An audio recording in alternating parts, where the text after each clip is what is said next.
Good morning, good afternoon, good evening, whatever time it is when you're tuning into this broadcast. This is Dealing with the Aftermath. Dealing with the Aftermath. Coming out as pure gold.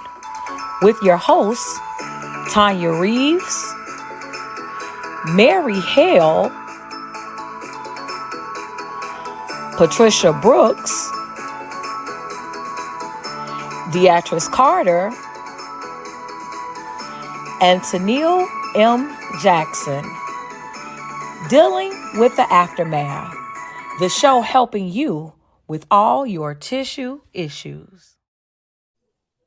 All right, ladies. All right. Good morning, good morning, good morning, good afternoon, good afternoon, good afternoon, good evening, good evening, good evening. So no matter what time it is, no matter where you are, we are saying hello to you. So we want to welcome you all to a very special episode of Dealing with the Aftermath. I am one of your hostesses, Camille M. Jackson, joined by all of my other hostesses who we gotta deal with whatever this noise is that's going on.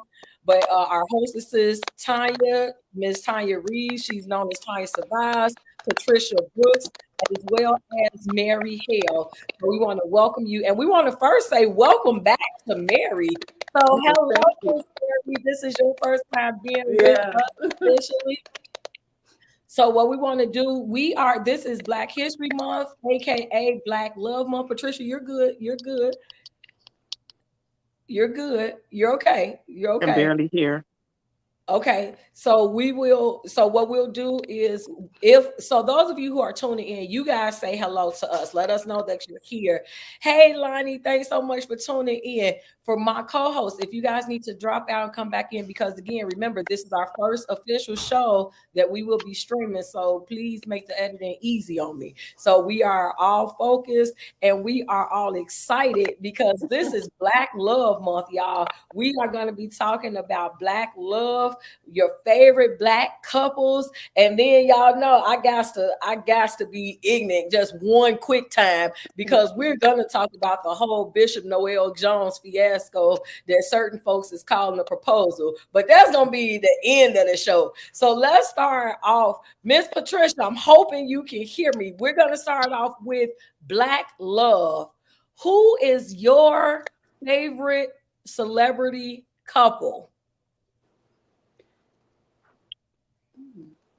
Why do you always start with? Because I love you. Hello, everyone.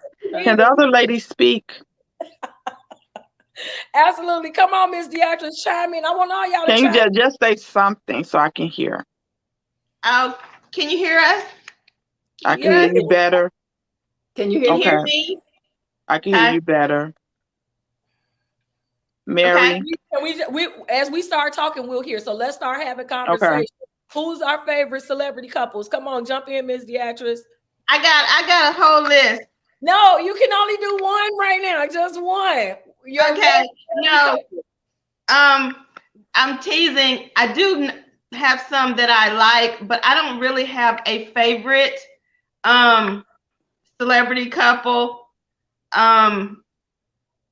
But I'm gonna say for now, I'm gonna say Courtney Vance and Angela Bassett. Oh yeah. Oh yeah. Oh yeah, definitely. That's a good one. Yeah. Come on, Miss Mary. Who's one of your favorites? That's the one I had. Angela Bassett. Oh my goodness. Really okay, Miss Tanya, who's one of your favorite couples? I don't have any other than that. Angela and Courtney. I couldn't find my mute button. My favorite celebrity couples used to be, I ain't gonna say used to be, but I used to really love the Cosbys. I can say I still do because of how she stuck by him through the stuff that he went through. I'm not too fond of the whole situation, but I believe that love, when you love somebody to death do us part, it comes with a lot of, issues, and we cannot judge them. I put it like that. I won't pass judge because I don't know what happened. All I know is she stuck by him. Uh-oh. Alrighty. So what and we're gonna go into the whys in a minute. Right now, we want to just go into the who's. So Okay. Miss Patricia, are you ready now? Can you tell us now who your favorite couple is? You don't have you don't have a favorite couple. Maybe at the end of the broadcast. Okay, but by that time we won't be talking about this no more. But that's okay. Okay. So, all right, Miss Deatrice, why is it, or you or Mary? Why did you guys choose? Why did you choose Angela Bassett and Courtney Vance? I chose them because they've been together so long. You don't hear too much about them, but you see them as a couple and have a lot of. They seem to have a lot of admiration for each other, and they just seems like a nice couple. Absolutely. I forgot to say who mine was. So I think like once upon a time, everybody was like hashtag and willing Jada to be relationship goals, but that has become a whole mess that we'll talk about in a minute. After the whole entanglement situation, that became a whole mess. But I think well, I actually have two couples that I really admire, and both of these couples are kind of under the radar. I mentioned one on the ad, Denzel and Pauletta Washington. That is definitely one of my favorite couples. And then Samuel L. Jackson and his wife Tonia. Like because nobody really thinks about Samuel L. Jackson like that in terms of being married. He's been married. He is 70, 73, 74. Like you don't even look at Samuel L. Jackson, think he's that old. Nope. But his wife is not that much younger. I think she's like 71, 72. And the point is that going to Tanya's point, talking about the Cosbys, like I think there is something to be said about longevity, because many times when we look at famous couples or favorite couples, it's typically like people that just got married. They may have been married for 5-10 minutes, or like it's people that we really like, but we don't really, you don't really know. And so with them, you don't really hear anything. Back to Mary's point about Courtney Vance and Angela Bassett. When you go through something, now if you done been married for longer than like 5 seconds, you didn't do it. Okay, you didn't do it. Some type of tough time where you was thinking about, where's that dough again? What's that, and so to be able to be married for such a long time, it's hard to do. So Tiffany says, oh, she gonna chime in when we talk about Bishop Noel Jones. But hello to Sandra, to Tiffany, to Loretta, to Lonnie, to everybody that's tuned in. Y'all feel free to put in the comment section who your favorite couple is. Tiffany says her favorite couple is Barack and Michelle. How many got like a hands up for Barack and Michelle? Like, I'm gonna tell you, then I'm gonna shut up. I'm gonna tell you the reason why I didn't pick Barack and Michelle. It's not that I don't think that they got a lot going on. I just knew that one of y'all was gonna say Barack and Michelle, right? Like, because they are like the swaggerlicious couple. When you think about couples, you kind of think about them. But with you, D, what is it about, whether it's Denzel or any of the people we named, what is it for you that make you look at a couple as being a favorite? Like what? Because you said you got a whole list. So now you can throw out some more of them folks that's on your list and say why it was that you picked them. Hey, Rob. It basically longevity, since we're talking about famous couples or couples in the entertainment business, longevity in the public eye is the reason. And I have Morris Chestnut and Dana Bice. They've been married for a long time. Viola Davis and Julius Tinson, they've been married for a long time. Ice Cube and his wife, Kimberly Woodridge, they've been married for a long time. Now, all of us know that if, like you said, if you've been married for a long time, you've been through some things. So nobody thinks that these people have had perfect marriages, but they've had longevity, and having longevity in the public eye, I can only imagine, some of the background things that they've gone through. But whenever you see these couples out in public, now I know what happens in public and what happens in private is different, but you see a certain level of respect and honor when you see them out in public. You really do. And their spouses aren't always out in public with them, but when they are, they always acknowledge them and put them first and in the forefront. And so that's my reasoning for those particular couples. Absolutely. Loretta said friendship, longevity, mutual respect, and they seem to have fun, referencing the different couples that you named. And then Robert said, talking of Samuel Jackson's wife, she was with him when he was down, and she was there in his comeback. So let's kind of talk about that, right? Because Tonia alluded to that in talking about her selection with the Cosbys. Like, when we think about marriage, right? I think the issue is that many of us, when we think about marriage, only think about the good, right? But when you think about the vows, it says what? In sickness and in health, for richer or for poorer, right? Like, so the good and the bad. And I think that sometimes, and you ladies chime in on your feelings toward this, like, do we really marry with unconditional love in mind? Like, do we really think that unconditional love is possible, or is the goal, or are we just marrying because it sounds good at the time? Wait, I say that again because I You got a lot of feedback going on your end, Mary. But what I think it varies couple to couple. I think some go into it just willy-nilly, whether they're famous or a regular couple. I do think many go into it earnestly, lovingly, wanting to do the right thing, wanting to be together forever, but have no clue what married life is like, especially the first time. And every marriage is different. But I think so many go into it having not a clue what married life is like, especially a segment of people that have never seen even the faintest look of a good marriage. Not a perfect marriage, but a good marriage. Some people have never seen any couple up close in a good marriage. That is so true. Tiffany said, she say, I'm in until they start clowning. We're going to talk about that in a minute. Robert said the couples you are speaking of are above 40. Most today marry for a come up. This is why you see marriages break up within 5 years.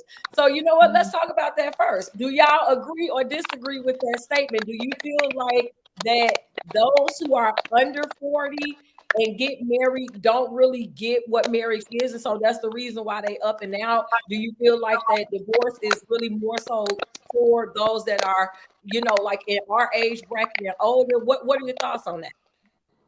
Yeah, I I feel that way. Like when you get into a marriage, you do not know what you're getting into, especially if it's your first time. Younger marriages, not all young marriages end in divorce, not all young marriages end in, separation, or, go through such a hard time and have to claw and dig their way out. So I don't want to just, focus on young marriages versus an older couple or people that's over 40. Me and my husband, I got married at 35. I think I was 34 going on 35, and my husband was 35. So, you know what I'm saying? But I will say our first 5, 6, 7, 8, 9, 10 years was a little difficult. we're in year 11, going on year 12. So go figure. So it was hard, it's challenging. And no, I do not think that people think when they get married about unconditional love. And I will speak for myself. I'm not speaking for the crowd and the people in the back. I can only speak for me, Patricia. Baby.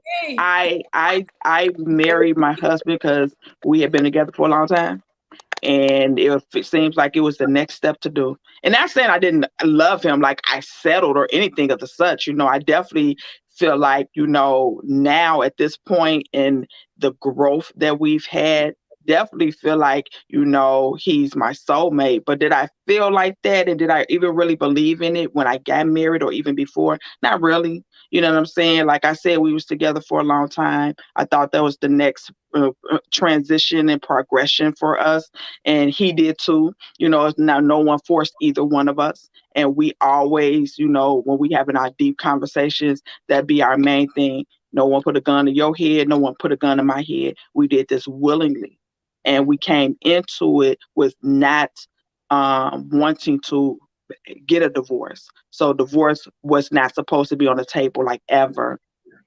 Has it, we tittled with it a little bit, but we are really, I mean, the growth that we have now,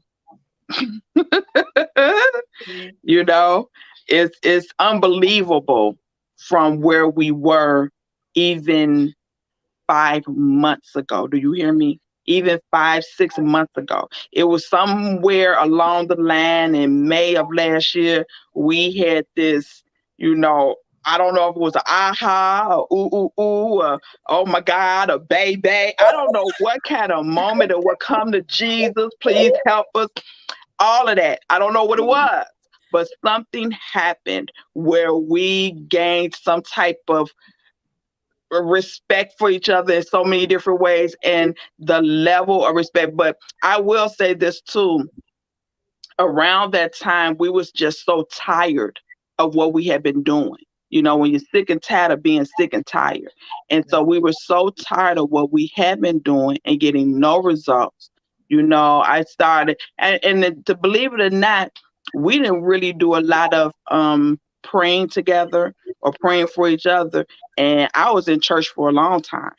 And we didn't even do that during the time I was in there. Not much, because I was so busy being angry because he wasn't in there. And now we, you know what I'm saying? So I started sending him prayers. He started sending them back. You know what I'm saying? And we just bounced off with that and went with that and said, let's go with this.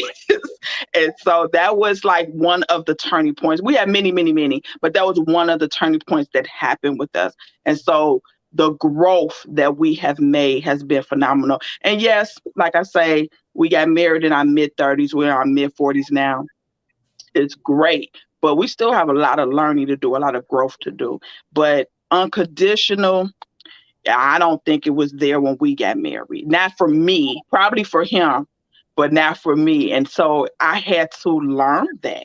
Like, you're supposed to love this man with no conditions. That's what unconditional means. Yeah. And I don't, we put conditions on our love. Yeah, that's definitely. You know what I'm saying? I think you do it unknowingly, maybe. Yeah, I want to bring Tonia into this because Tiffany remarked, she says, I'm not staying in a miserable marriage. And so Tonia, like, do you agree with that vantage point? Like, if a person is miserable, you're going through certain things, because Patricia just ended saying about the whole concept of unconditional. So do we tie in misery with unconditional? Because I think really for a lot of people, that's where it gets fuzzy, right? It's like, I'll go through certain things, or I'll go through to a certain point, but once I hit this point, then I'm out the door. So what's your take on that stance? I'm not staying in a miserable marriage, Tonia. I totally agree with Tiffany on that situation. And it also has depending on, like you said, what that thing is. Is this something that me and him, my spouse, can fix, or is this something that it's not healthy? We need to part ways. As you all know, I've been through that miserable marriage, and I just wouldn't stay another second in that type of a situation. But if it was just us having disagreements and not communicating well, those are things that can be fixed. When it comes to a point where it's turning into something else, where you got to call the police on somebody, then no, I'm not staying in nothing like that. And I would never tell anybody to try to fix that. Look, he need to fix himself. Yeah. And I'm out of here. So I laugh not because that happened with me, but I laugh because it's a meme on Facebook that said, if you got to call the police, it's your relationship over. And I was like, I'm thinking, yeah. Yeah. I mean, not for some people, but for me, I mean, that obviously that's never happened between me and my husband. But you're right, Tanya. If it got to get to that level, why even be in it? Yeah. Yeah. Yeah, you know what? And you have to everybody has to say to themselves, like, what is it that I'm willing to fight for? Because you have some people, going back to Robert's point, I think really what Robert's point was when he talked about the age discrepancy is the fact that there are different types of standards now, right? Like there are different morals and values now. Like old school, so I would even say 50, 60 year olds, they did not believe in divorce, period. So whether you talked about domestic violence, whether you were talking about somebody knocking your head off, even killing you, like they, when they said till death do you part, they literally meant till death do Right. you part. And I think that with this generation, it's more of a generation of self-awareness, and it's more of a generation that's like, you know what, my life is valuable, I'm also valuable, so I'm not going to allow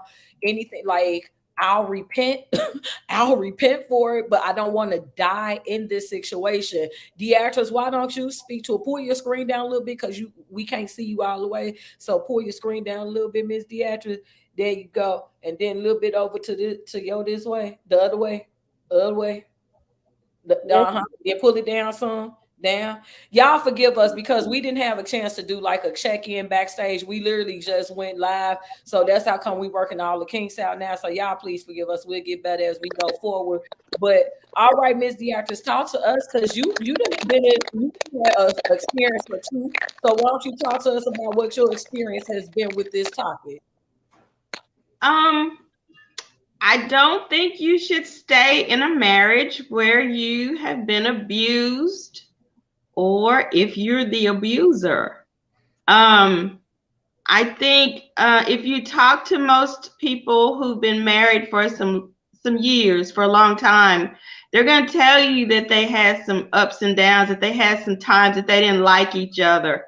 They didn't like each other at all. So as far as that kind of thing,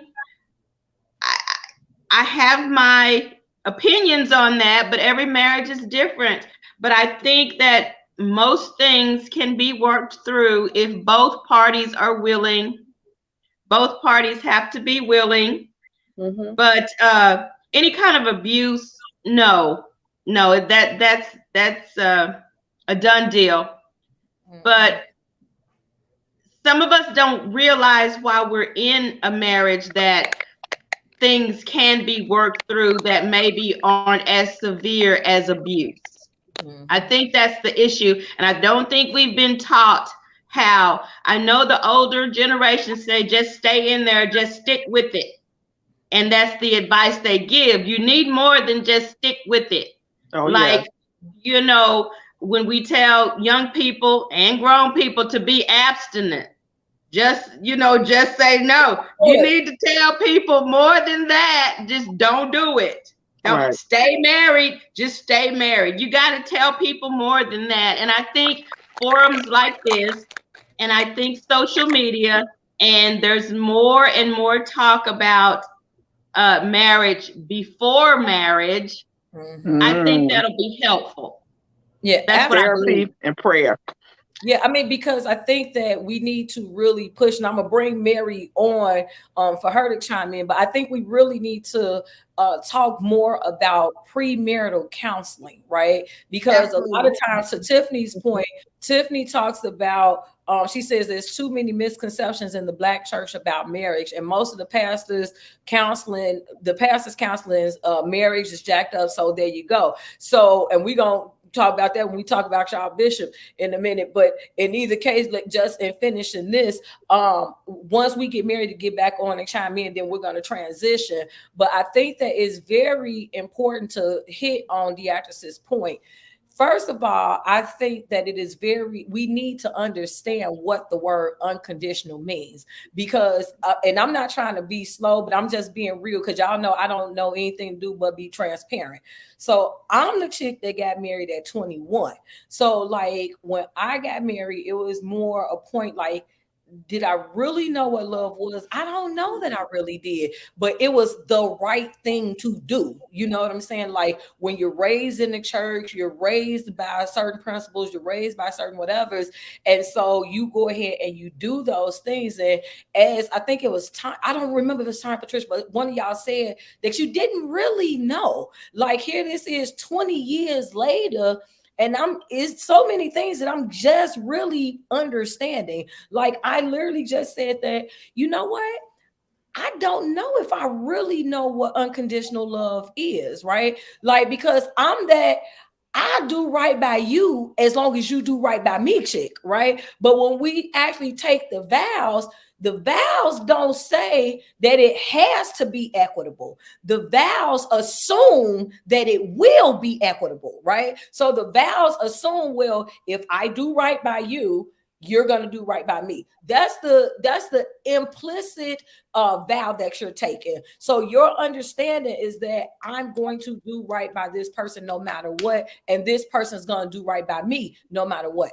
I think the problem becomes what happens when I'm trying and trying and trying, and I won't even say he, because it's not always the men that are at fault. And I want to make sure I put that out there, because there are a lot of men who actually believe in unconditional love. There are a lot of men who are actually the ones who are being abused, because when we think about abuse, we always reference it as being physical abuse. But when you think about the fact that there are many different types of abuse, there are many women who issue emotional abuse, mental abuse just as well. So I don't want to make it seem like when we say abuse that it's only one-sided.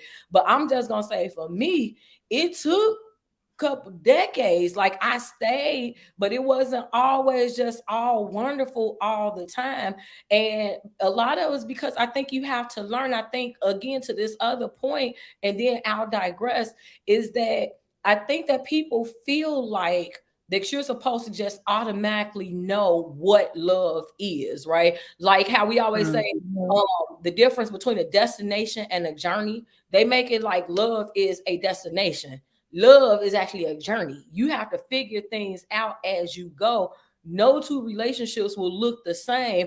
And so you have to kind of be comfortable in your own space with your spouse, as opposed to how come they ain't doing what this other person's doing, because they can get you in trouble. Let's see if Miss Mary is back. Let's see if she's back this time, y'all. But y'all go ahead and whoever. But Tonia, I think to what you spoke on about at 20 or 21 or whatnot, some people don't know what love is, and some people don't know what love is. Take away unconditional love, but just love. I think there's many people that know that at 19, 20, 21 know how to love and know what love is, even in a romantic way, not even talking about sex. Yeah. What the problem is that they don't know how to be married, that we didn't know how to be married, that we didn't learn how to be married. And I know some of that learning is on hand learning, but a lot of it is what we, like you said, counseling, what we should be talking about, the things we should be talking about before marriage, and teaching the young people and older people too about marriage. So it's not always just love, because I'm not a better, but I would bet everybody on here knows someone that got a divorce that still love each other. So it's not necessarily a love thing. Is can we get along? And it as far as we know, and speaking from some people I know, had nothing to do with abuse or even infidelity, but they still got a divorce and they still loved each other. Mm-hmm. Yeah. I can go ahead, Tonia. Well, I was just getting ready to say, I was getting ready to bring that up with the fact of how we always want that fairy tale of love conquers all. but that's not always the case. Sometimes you have to have some other Elements. keys, other elements. You have to have the respect, you have to have the understanding, you have to have the communication and all of that. And it's like she said, some people do better as friends. Some people love each other forever. Like my parents, they've been best friends since 1960 something. You know what I'm saying? I'm 50, so they got married when I say my sister, when my mother was pregnant with my sister, she's 52. They dated in high school.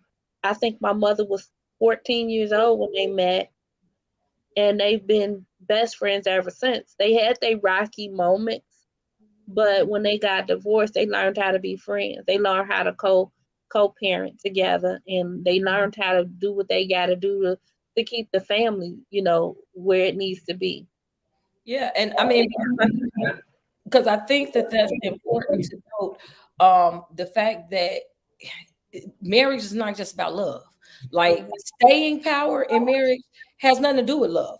I Right. love you to death, but if we are not compatible, because there are a lot of people you can love and you're not compatible with. So it's like no matter what happens, we're always arguing or we can't figure out how to work things out. We disagree about, some necessary issues, right? Because here's the thing, a lot of times when we get married now, it's always about sex or it's about money. Is like, so people in the church, if you just got diehard old school church principles, then you always are quoted, it's better to marry than to burn. So if you trying to have sex with somebody, then basically you get married to legalize fornication. So I don't want to keep on going around and I'm feeling guilty because I'm having sex and you ain't my spouse yet. So let's go ahead and let's take care of that. But you ain't even have no conversations. You don't realize that y'all don't feel the same way about having kids, or maybe you don't want none and he want three, or maybe you want three and he want six, or maybe he don't want to have none at all. And now you done got married and now that's when you find out. Or the way that y'all discipline kids, that's totally different. But y'all didn't talk about discipline. And I'm just gonna put myself out there. Like the only thing that me and my spouse talked about beforehand was the whole family situation. We didn't talk about like the necessary conversations, like how is it that you spend money, because people's spending habits breaks up marriages a lot of times too. Because if you want to spend More than infidelity. come on, because you want to spend all the time and I'm trying to save and I'm trying to work for this, but every time I work over here, you spending over there. That's gonna be an issue if we disagree on communication, or we disagree about being able to go out. Like, how are we actually going to run our marriage? Because at the end of the day, a marriage is a business, and if you're trying to have longevity in the game, you got to be able to work well with your business partner. And so, like, a lot of times, what I found in my little time of helping or counseling or shedding light is that another issue, people don't talk about their credit. They don't talk about, like you come up in here and you got like a 300 credit score, and then I got like a 500, but everybody trying to walk around hood rich. Well, that makes 8. Now you got a perfect score. Baby. Right. If it was that part. That's what we think. But to piggyback on you, Tonia, you are absolutely right. Like, no one talks about these things. No. I met my husband as a teenager, and we have been knowing each other for all this time. You just think you know people. We did not live together before marriage. And baby, when you put us together, I was like, what? What? One of our first arguments. And it's cracked. My daughter at the time is 15, 16. She just cracked up. She thought this was so funny. We're in the kitchen, and he takes the butter stick and smears it on his toast. And he thought he was about to put that sucker back in my refrigerator. And I looked at him like, what? And my daughter died laughing. Now I was like, dude, I know you're not about to put that salty butter back in. And he just looking like, what? What did I do? What is your problem? This is how we do it in my house. Like, but you're not at your house no more, sir. You at our house. And stuff like that. Like that. Yes, it's funny now, but at the time I was like, I don't know about this marriage thing. This boy putting, crusty toast butter back in my refrigerator. But Yeah. stuff like that, you don't know how to live together. Yeah. Me and my husband did not know how to live together for years. I don't mean just in the first year. I meant for years, because I was used to living with my mother and he was used to living with his, my mother, my family, my sister, brother, all that. And he was used to live with his, and they lived a different way. We lived a different way. We did not know how to live together. And it took years for us to do that. Absolutely. Another good thing that I was thinking about, and I've experienced it, is, do we support each other's dreams and visions? Do we support each Ooh, other, you know, another hot topic in my house. Hold on. You brought it in there. Keep talking about it though, because I want to say that somebody else talked about it. Keep talking though. Go ahead. Yeah, because I remember when I started doing my Mary Kay thing, and even when I decided I wanted to go back to school to finish my degree, he had a problem with that. It was a fight about every little thing, and he got jealous because I graduated with honors with my bachelor's degree, and he was still working on his. And he had a associate degree. So now he got to catch up with me. And I'm like, we are not in competition. We're supposed to be edifying one another and building one another. This is not a competition. I could care less if you didn't have a degree at all. I'm still your wife. But you're not going to abuse me and talk crazy to me, and I'm going to stay here. So Yeah. I'm glad I went back to school and got my degree, because it gave me the opportunity to go ahead and do what I had to do for me and my family. And the fact that I started my Mary Kay business back then, he didn't like the fact that I had my meetings. He didn't want me to go to school. It was just a whole bunch of crazy stuff that I had to deal with. And so my question would be, how do you start that conversation when you get into a relationship with somebody and marriage is potentially on the table?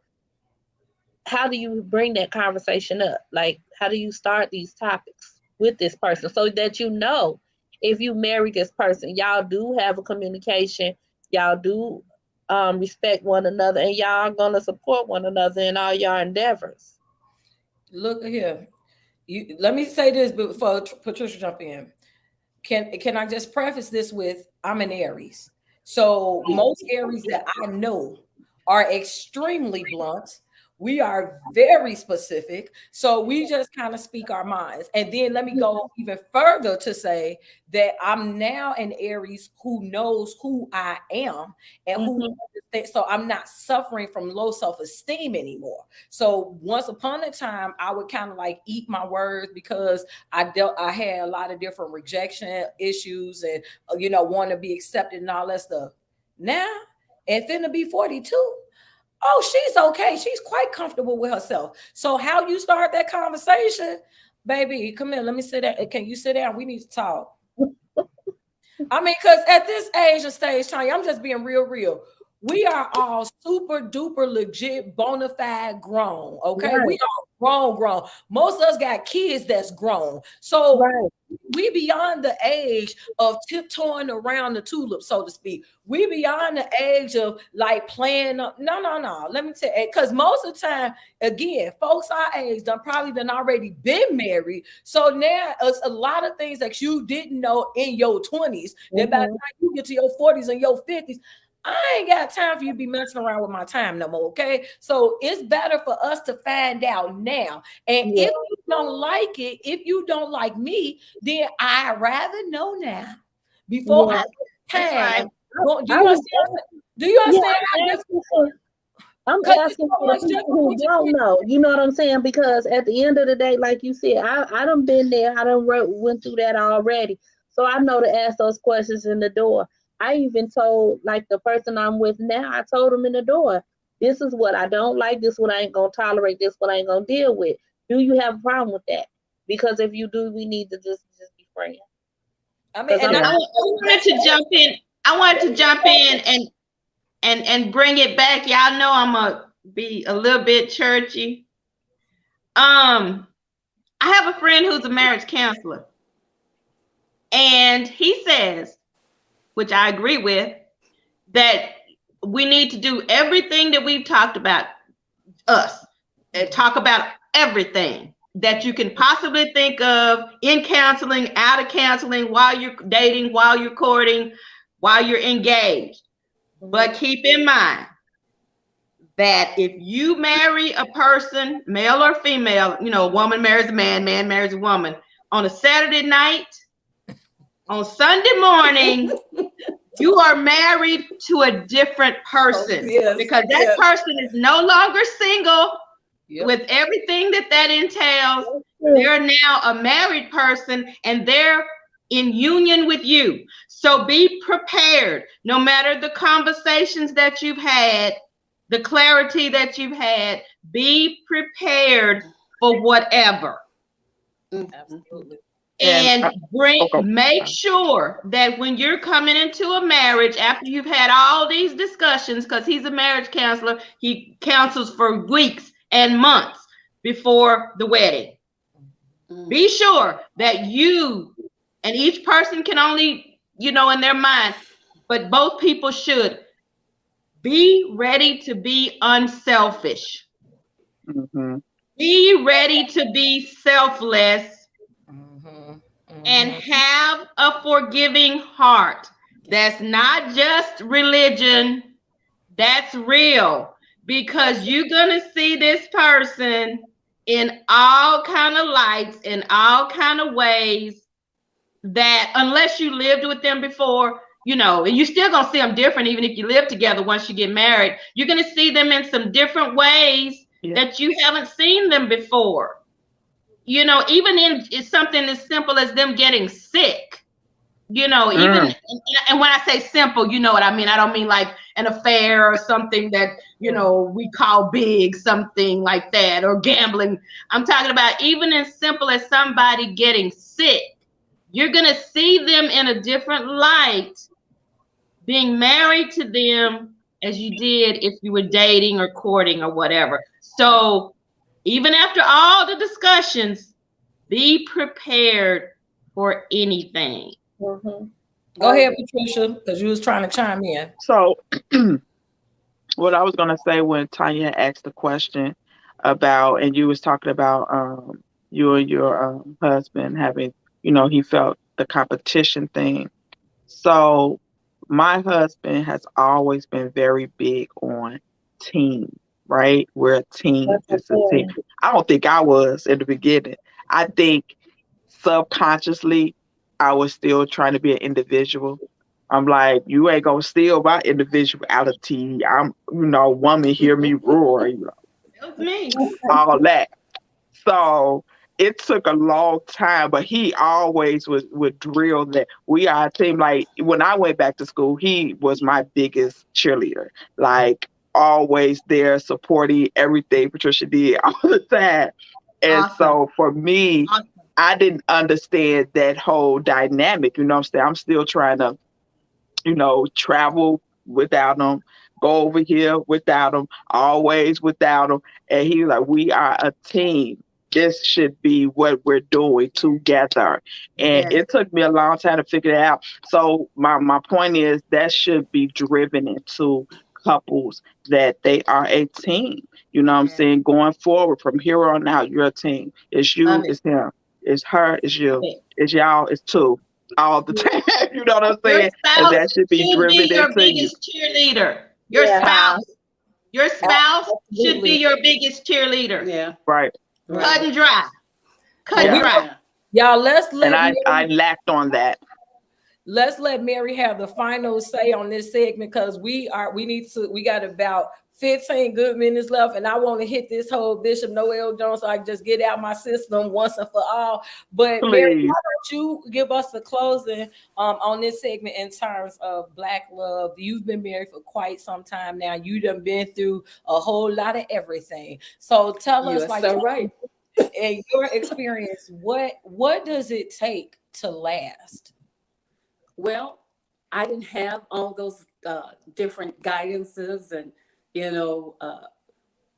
and stuff, like the marriage councils and all this different kind of stuff.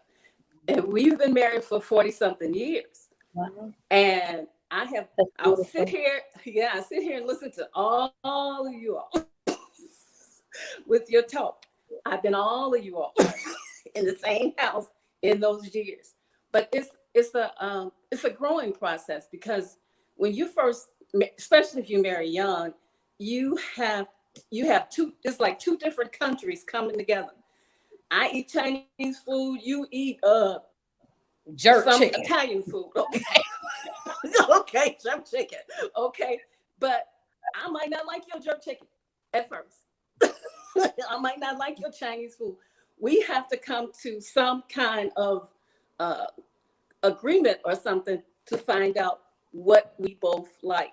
Because if you go through a marriage and you don't like this and they don't like that, it sort of interferes with you mentally. And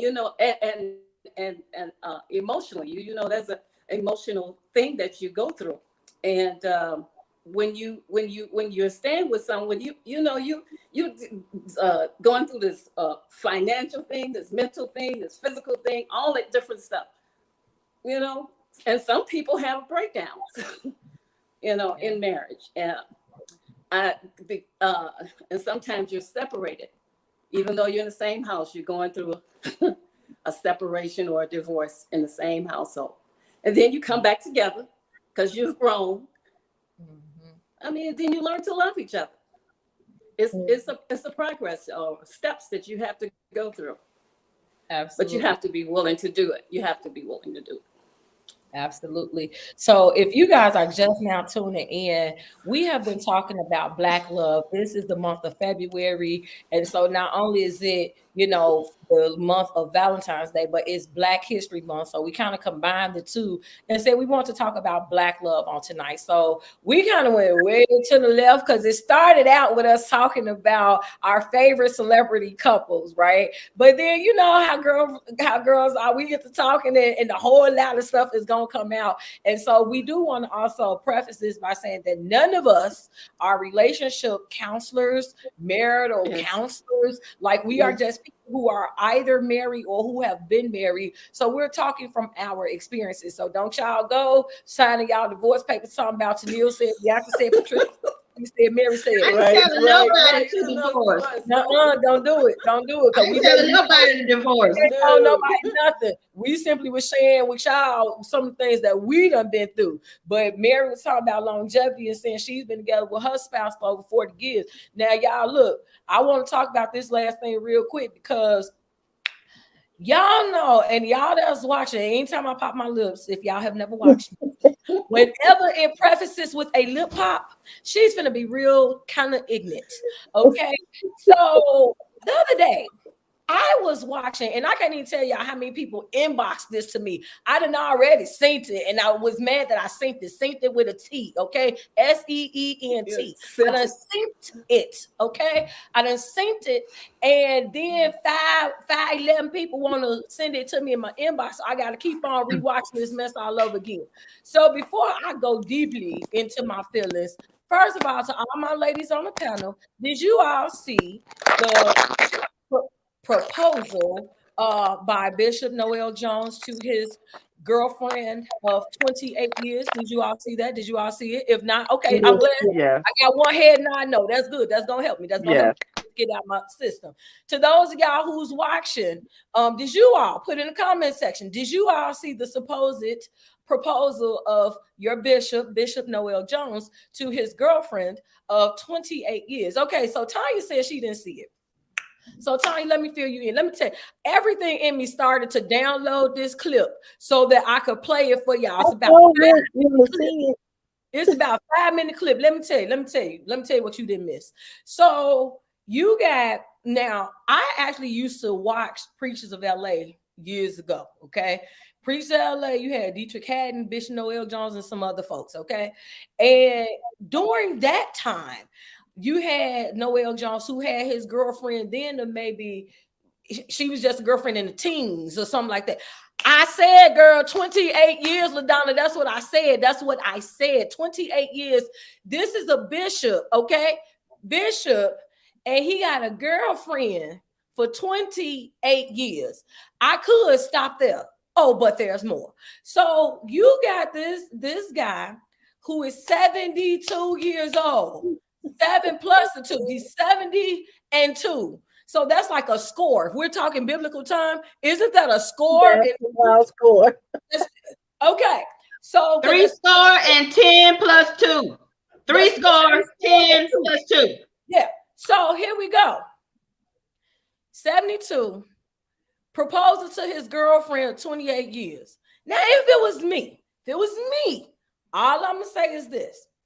If I'd have had this woman waiting for 28 years, I'm not finna come at her with just how wonderful I am, right? There's going to be some sense of humility saying, you know, I am so sorry that it took me so long for my senses to open up, to understand that you didn't leave me in all this time that you could have left me. This dude, if this, I am not going to label him a narcissist, but the title is just, it just seems to be floating around. Because when you go in talking about all the things, because this is what led up to the proposal, Tonia. This is why I call it a supposed proposal. He talked about how wonderful his life already was and basically why he didn't need it. Because I got to figure out, do I want to give up my Ferrari to change it in for a minivan? First of all, baby, y'all are past the age of childbearing years. Why she just can't come in your Ferrari with you? But we're going to keep it moving. I gotta trade in my sports coat for a straight jacket. So you got these is your, all these years later, this is your view on marriage, and you then Tonia, baby, he picks up a Cracker Jack box. I ain't lying. Am I lying, Patricia? Am I lying, Deatrice? You saw it. He picks up a Cracker Jack box. Now, this box was not already previously opened. This was a brand new Cracker Jack box. To open up the box, to pull out the ring. Now, here's my thing. I am not a materialistic person. Y'all see how animated I am about this because I just couldn't believe what I saw. I'm not a materialistic person. But, baby, I'm waiting 28 years. And you can't get no better than a Cracker Jack box. Because can I tell y'all what they didn't show? Because y'all think that I'm going in on team too much, thinking that because this is a Cracker Jack. They never did a close-up on the hand. They never showed what the ring actually looked like. So to me, if you got a person that's doing all of this talking stuff, if this was a real ring, he would have been proud. He would have wanted all cameras on that ring. Y'all done seen them women that wear them rings that every time you turn around, their nails done, they doing all types of. So you never saw what the ring looked like. I'm not saying that the ring is everything. But after 28 years, and then he gonna say, hold on. Then he said, oh, because I need somebody to be able to push me in my wheelchair. So, baby, you marry me so I could be your nurse? What? I'm gonna digress. Go ahead, Patricia. It just seemed like I'm feeling it in your shondo. Go ahead and let it out. Because, baby, I was too Well, when you had put it out there that we would talk about it, I had not seen it. I had heard very little about it. I heard that he did something about a proposal, and that was that. So when you sent the link, that was my first time seeing it. I was extremely appalled. I kind of remember him having this girlfriend from years ago, and I really don't follow Bishop Noel Jones like that, and so I did not realize that he still had a lady on his arm for 28 years, almost 30 years. I think is deplorable. It's like the whole congregation was waiting. She was there with bated breath, like, oh my God, I can't believe this is happening. He took her on stage in the church, and that was weird in and of itself. It was no romance, no obviously finance either, because the ring looked crazy. It was just all so much. It was all about him, not about her. It was almost like, if y'all ever watch Martin, and when he finally proposed to Gina, he was like, damn, are you happy now? Like, girl, you finally got the ring. I'm going to marry you. Be happy. It was terrible. It was the worst proposal I have ever seen in my life.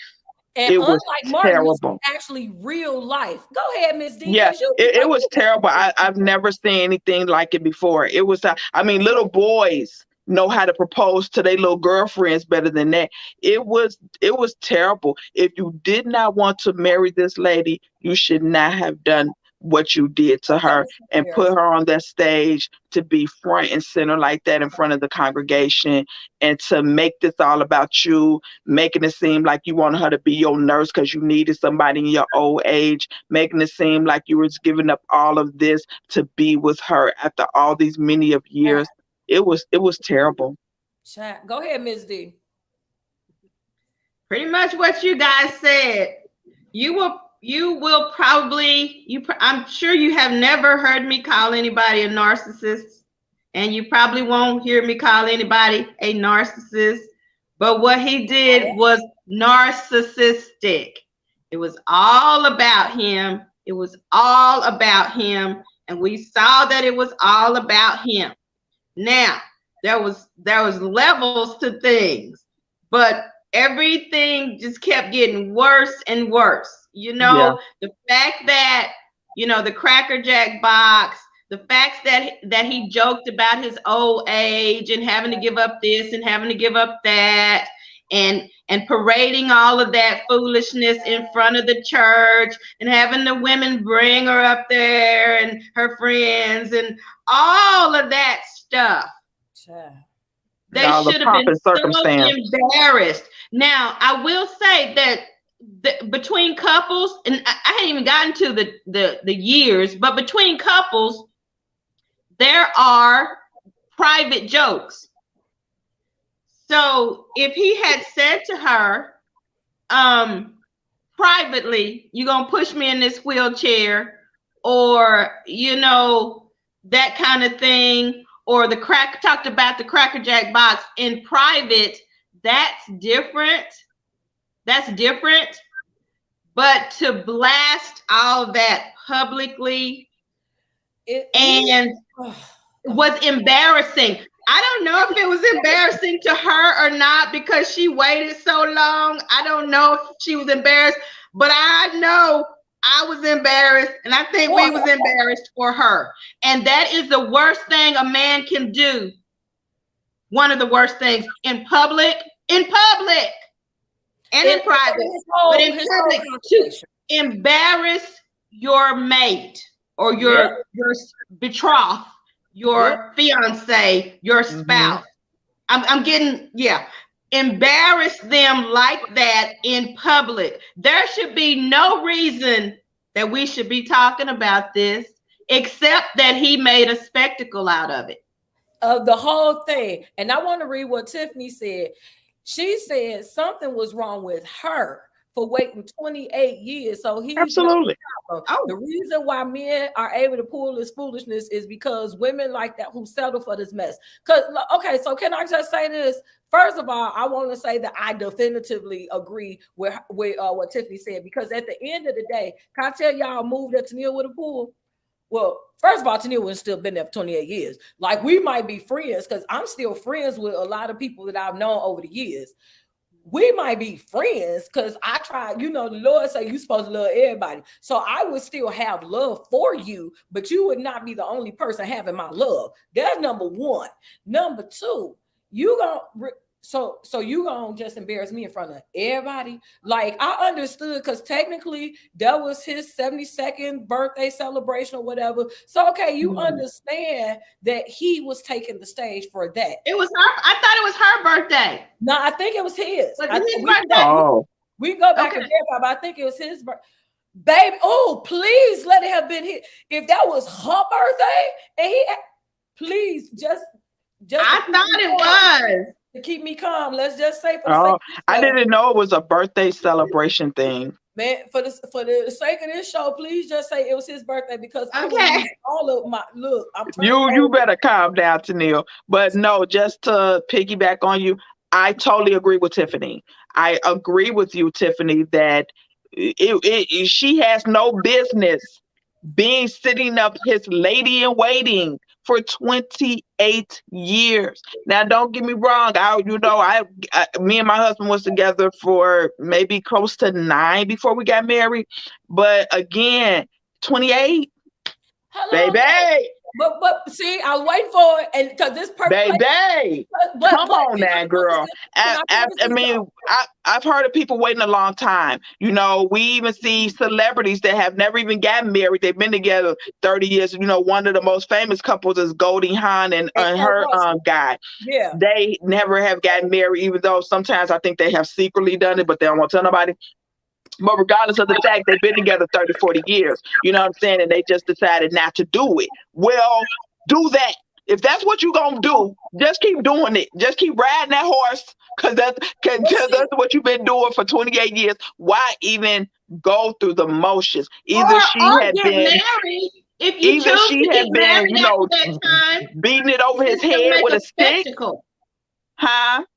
I said, and if the couple does choose, if they've been together for 15, 20, 30 years, like Stedman and Oprah, whatever. That's another one.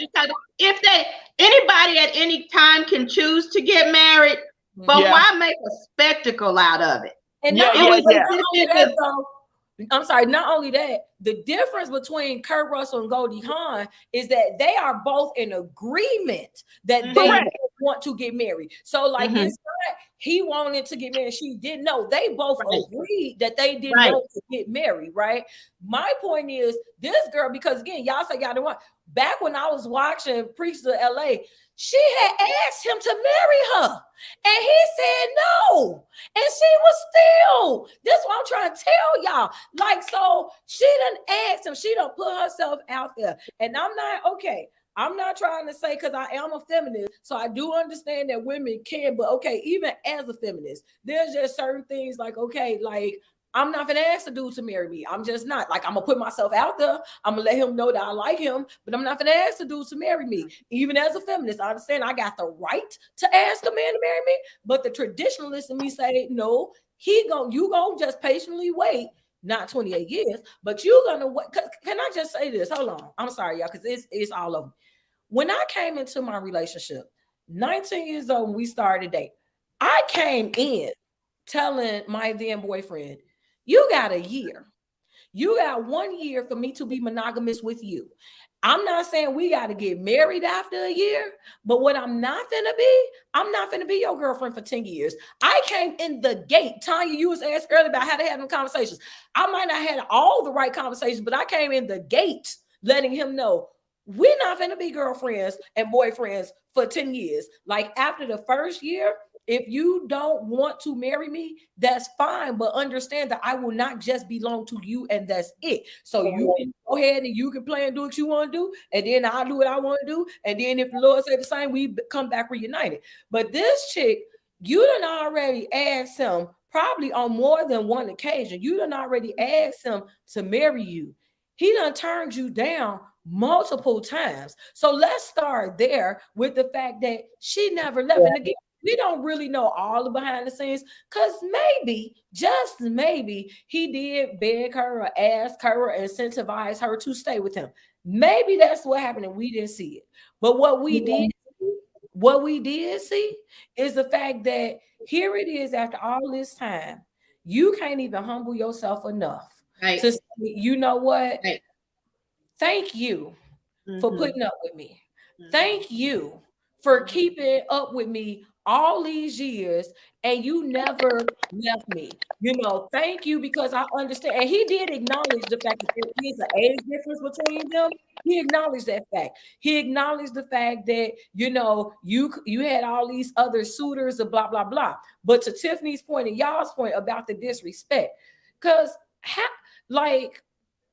I'm supposed to be your wife. So it's your job to position me, even if people don't naturally respect me. You're supposed to put me in a position so that they will. So all this time, because what I'm wondering, going back to when we were talking about counseling, you as a bishop, how can you counsel anybody when you done had a girlfriend for 28 years? how can you tell me that I got to do the right thing and marry my significant other when it took you 28 years and you still didn't even feel like that you didn't come across as though that was the right thing to do? You came across as, well, I'm 72. Might as well. Might as well. I'm old now. Might as well. Ain't nothing else to do. Go ahead, Mary. I have a question. I mean, you're a bishop. You're over a church. Okay. So how do you teach about fornication? You've been dealing with this woman for 20-some years. How you gonna tell somebody to be to stay away from sex, to all these other different things that you go through in counseling when you can't do it yourself?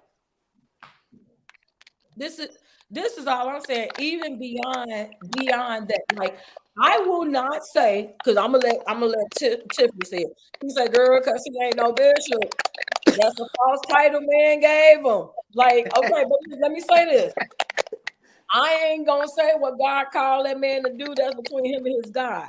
All I will say is that when you do, because at the end of the day, we are all human and we are all like subject and susceptible to making mistakes and all of that. We know that. But my point is, once you have a certain position or title or whatever, then social responsibility alone says that if I'm elected amongst the people, that they expecting me to provide an example. So you know what? I agree with that, Tonia, but I don't care if he was Joe Blow that worked down at Walmart or the local gun shop or drove the bus or worked at the bank. He didn't honor her in public. He dishonored her. But Deatrice, that's my point though, even the more.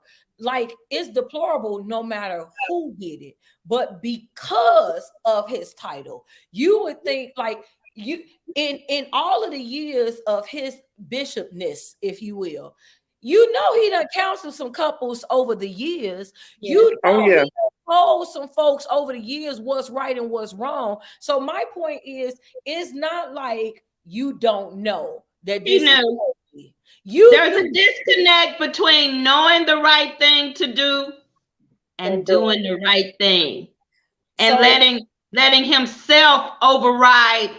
How you going into a marriage being selfish? Because that proposal was all about him. The whole thing.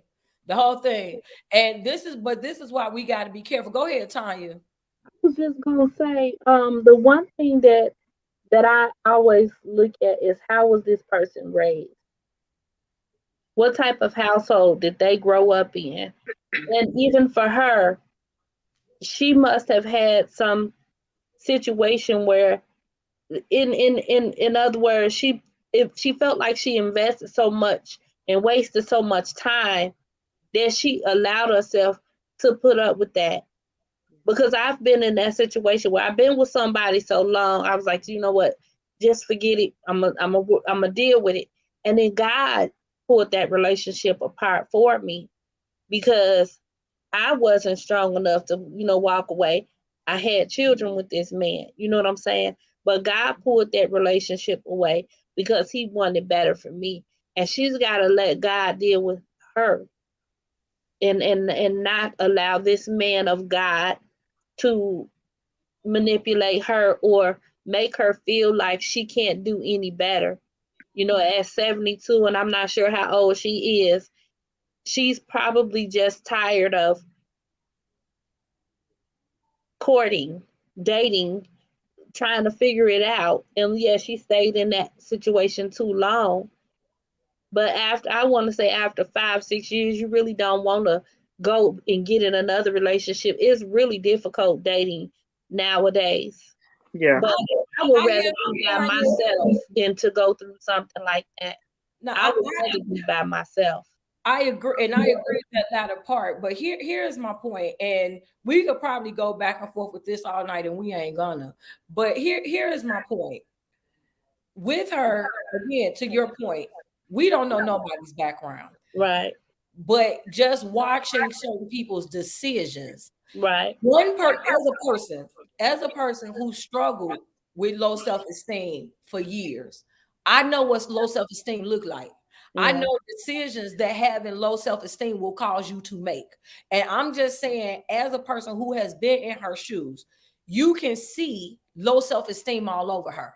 Mm-hmm. I'm not saying that he totally manipulated her all along, but what I'm saying is there is definitively an age difference between them. She's probably, they said, because I looked it up, they said she's probably between her 50s and 60s. Nobody knows her exact age, but he's at least a decade over her, right? Mm-hmm. Older than her. So the point is that he probably used that along with his position. Now let's go to the opposite end. Let's go to he's totally innocent in it and he tried to get away from it. She just wasn't gonna leave, right?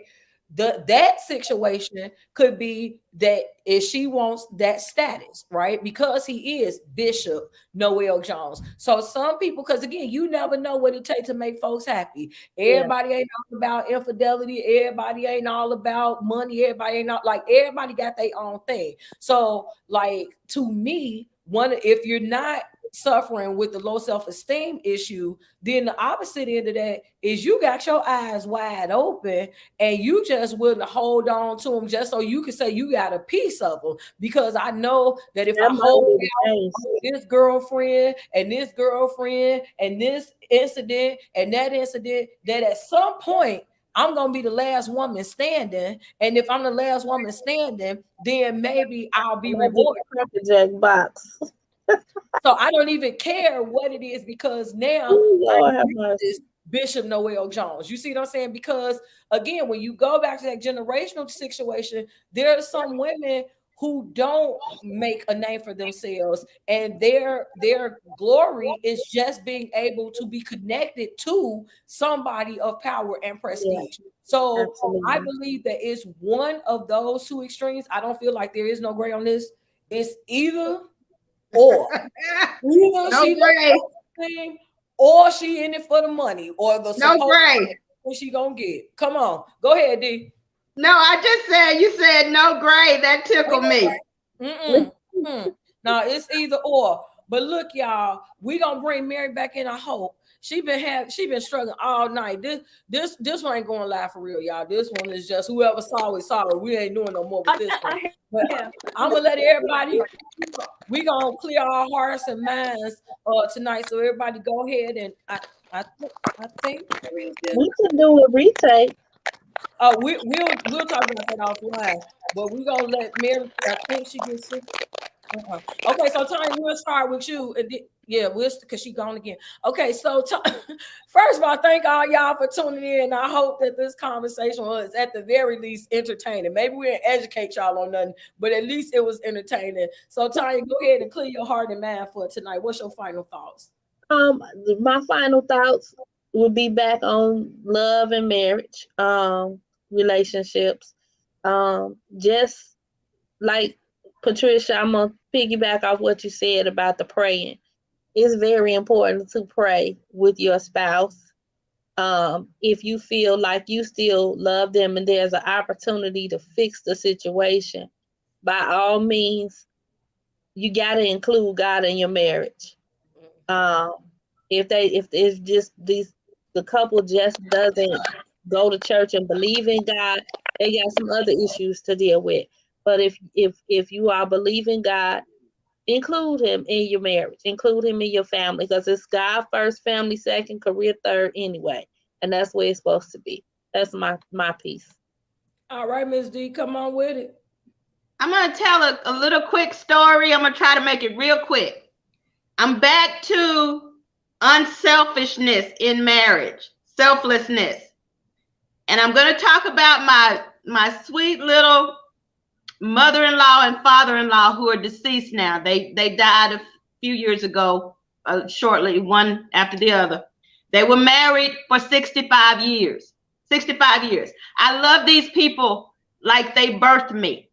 When I first met them, I went to spend some time with them. And she was getting ready to go on a little ladies' trip. You know how women go on the little trips together. And I was there. And she was packing her bags, and we were going to the store, and she was getting all her stuff ready for her trip. And that evening, she came in and she cooked dinner.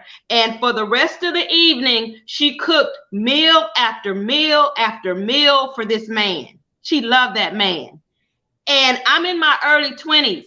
And I didn't understand that. And I was thinking to myself, she getting ready to go on her trip. She got stuff to do. She got to pack. He can cook. He's able-bodied, and I love this man. But he's able-bodied. He can cook for himself for 3-4 days while she's gone on her little ladies' trip. I mean, he was glad she was going. He wanted her to be happy. She stayed up almost all night, well, over into the night, cooking meal after meal for him. And I was thinking to myself, if my young, dumb 20-something-year-old self, I would never do that. Not for an able-bodied man. Why is she doing that? Because she loved him, and because she was unselfish, and because she knew that he was her and she was him, and that it was her honor, it was her responsibility, but it was her honor to also take care of him. That's good. That's good. That's some good stuff right there. Because she's shaking her head. Come on, girl, clear your heart and mind. For me? Yeah. No. I said that's some good stuff right there. That's what I was saying. Can you hear me? Yeah, we can hear you. I'm saying, yeah. Give us I was just saying that's some good stuff right there. What I'm gonna say, and it's to kind of piggyback on there. I remember that I think when me and Richie had our I don't know, it was maybe our 5th anniversary, whatever it was, this one of our anniversaries fell on this day. We decided to go see my pastor. We made a day out of it, and she told us that if every morning you get up thinking about him and how you can please him or do for him, and he get up doing the same for you, then you're always in good standards and good company and good ways, unselfish. You're thinking about him, he's thinking about you. You know what I'm saying? It's unselfish. It's not thinking about yourself. What you can get is what you can give. And if you're always giving, then you're always receiving. You know what I'm saying? So that's what I'm going to leave with you. I'm still learning. You know what I'm saying? I'm only, I'm still a baby. I'm only 11 years in. Hoping to get to that 65. But I'm, still praying and still loving on my husband. And so we're still, we're in it for the long haul. So that's where I want to stay. That's where I want to be. All righty. And I should have probably had Mary come on before you because we done lost again, y'all. But we're going to get it together, y'all, by next week. But we do want to thank everybody who joined us on today. Thank you, guys. We went a little bit long. Typically, our desire is to stay around the hour mark. But this was engaging conversation. And so we want for you guys to join us next week. Y'all heard us talk a lot about our current situations tonight and Black love and all of that. All this month, we're going to be talking about love. So next week is going to be kind of interesting. Me and the ladies, and preferably it'll be all of us, but whoever gets on the panel. Next week, we're going to be talking about love, the good, the bad, and the ugly. Somebody might talk about their first loves. Maybe we'll stay there. We might talk about some of these bad, ugly relationships and how we got to where we are or whatever. But if y'all want to know the specifics of what we'll talk about, then we invite you all to join us back next week. And matter of fact, just mark your clocks. Every Monday night, we're going to be going live at 8. And so we hope that this has helped somebody. That is our goal. We aim to help somebody every week. And I do ask you all, if you haven't already seen it, please, I have an endeavor that's going on, this Black Man Project. We're talking about Black love. Come on and celebrate our Black men. We have a Black Man Extravaganza on the 4th Monday night. So literally 3 weeks from tonight. I'm asking that you guys see the wall, get your tickets, reach out to me if you need more information. I was trying to give Mary time to come back, but she didn't come back. So we want to thank you all so much. Again, if you enjoyed this show, then feel free to hit the share button or tag somebody that you believe will have benefited from this broadcast. Thank you all so much for tuning in. And until next time, you guys stay inspired.